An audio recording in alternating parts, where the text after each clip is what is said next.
Halo sobat sekolah, salam semangat luar biasa. Berjumpa lagi dengan saya Kak Dimas di channel sekolah, channel belajar online.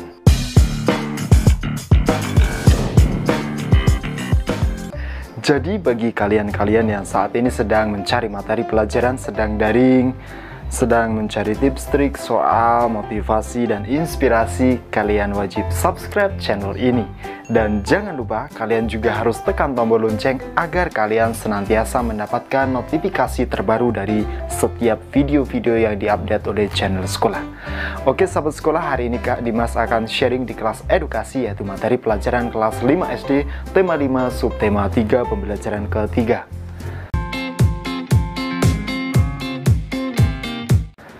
Di pembelajaran ketiga ini kita akan mempelajari antara lain, yaitu yang pertama kita akan menjelaskan pengaruh letak geografis Indonesia terhadap kehidupan sosial budaya masyarakat. Kemudian yang kedua adalah kita menjelaskan pentingnya persatuan dan kesatuan masyarakat yang berbeda latar belakang sosial dan budayanya.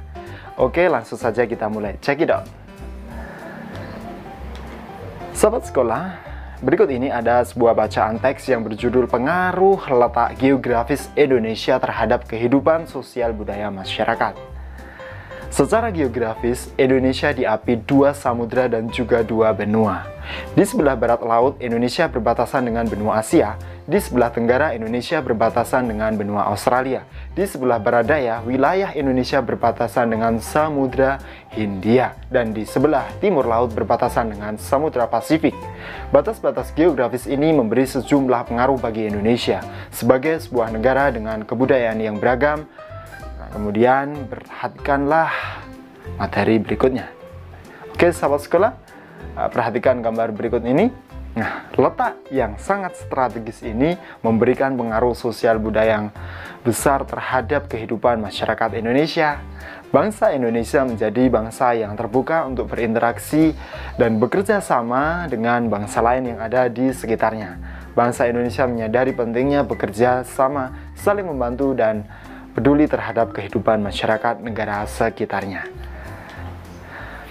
Bangsa Indonesia juga menyadari bahwa negara-negara yang berada di sekitarnya akan menjadi kekuatan tersendiri yang dapat mendukung perkembangan dan pertumbuhan bangsa Indonesia sebagai negara.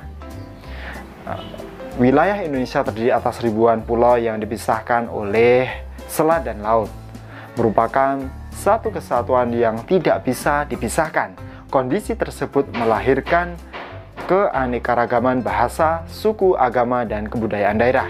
Kebudayaan daerah merupakan kebudayaan yang tumbuh dan berkembang di daerah-daerah di seluruh wilayah Indonesia dan mempunyai ciri khas daerah tersebut. Kebudayaan daerah merupakan akar dari kebudayaan nasional. Keberagaman tersebut menjadi kekhasan dan daya tarik tersendiri bagi pihak-pihak luar serta memperkaya kebudayaan nasional. Berbagai bentuk budaya seperti kesenian daerah, pakaian tradisional, rumah adat, dan makanan khas menjadi bukti adanya keragaman budaya Indonesia. Keragaman ini menjadi keunikan yang mengundang bangsa lain untuk berkunjung dan mempelajari budaya Indonesia. Sahabat sekolah, berikut ini ada cerita Siti, Lani, dan Dayu. Siti dan Lani datang berkunjung ke rumah Dayu. Ketika itu Dayu sedang membantu ibunya membuat sesaji. Sesaji tersebut akan dipasang di beberapa sudut rumah Dayu. Sesaji yang dibuat Dayu dan ibunya ini terdiri atas beberapa jenis bunga. Kemudian ada janur,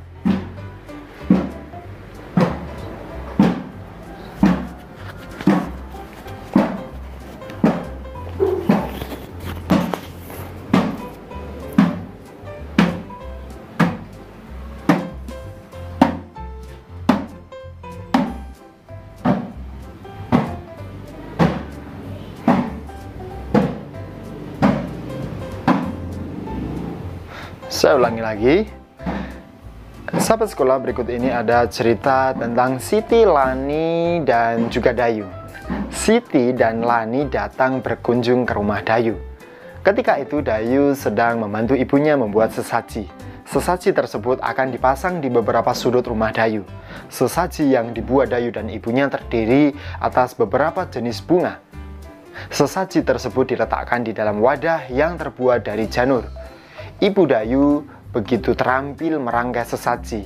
Demikian juga Dayu. Rupanya Dayu sudah terbiasa membantu ibunya menyiapkan sesaji.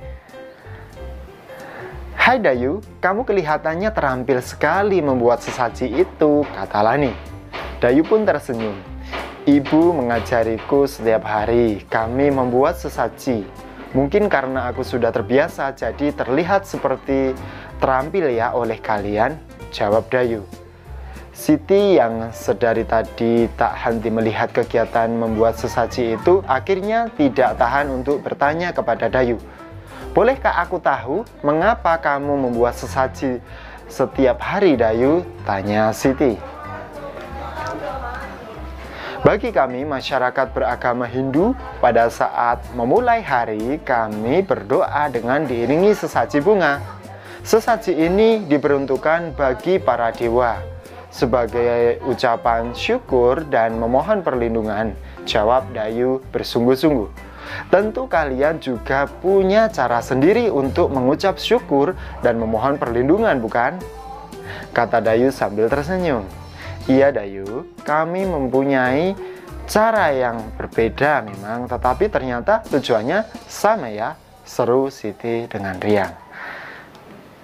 Nah, sahabat sekolah, masyarakat Indonesia yang sangat beragam tidak pernah menghalangi mereka untuk tetap bersatu dalam kehidupan masyarakat. Berbagai kegiatan kemasyarakatan dilakukan bersama lintas suku, budaya, dan agama. Masyarakat Indonesia memang masyarakat yang terbuka dan senang membantu. Marilah kita baca artikel berikut ini.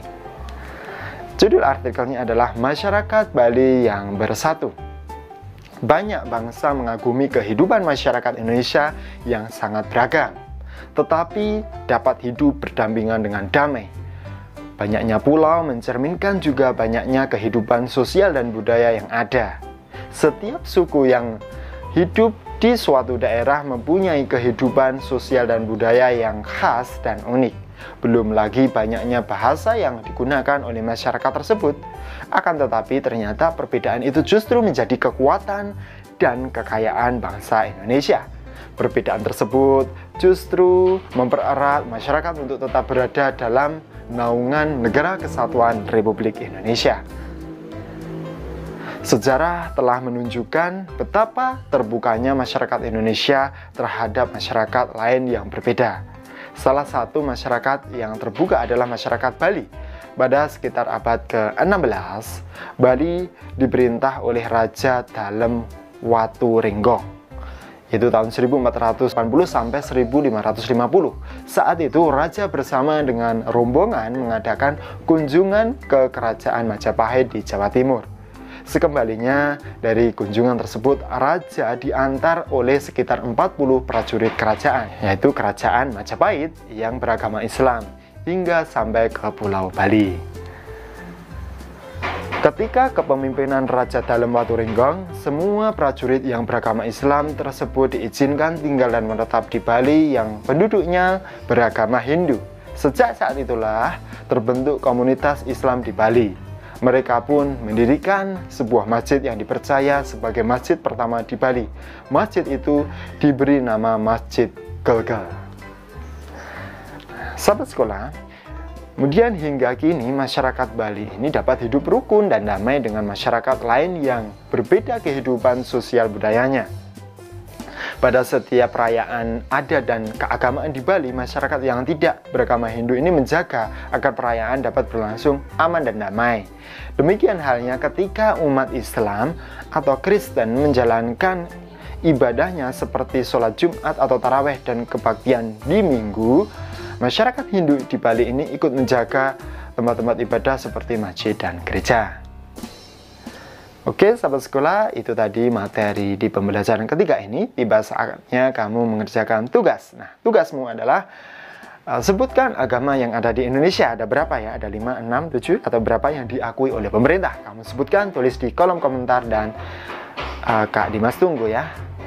Oke, sahabat sekolah, berakhir sudah video pembelajaran hari ini, dan nantikan dan lanjut ke video berikutnya, yaitu di pembelajaran keempat, tentunya masih di channel sekolah. Akhirnya cukup sekian video pembelajaran hari ini. Semoga video ini bermanfaat bagi kamu dalam kamu belajar dan share ke teman-temanmu yang lebih banyak.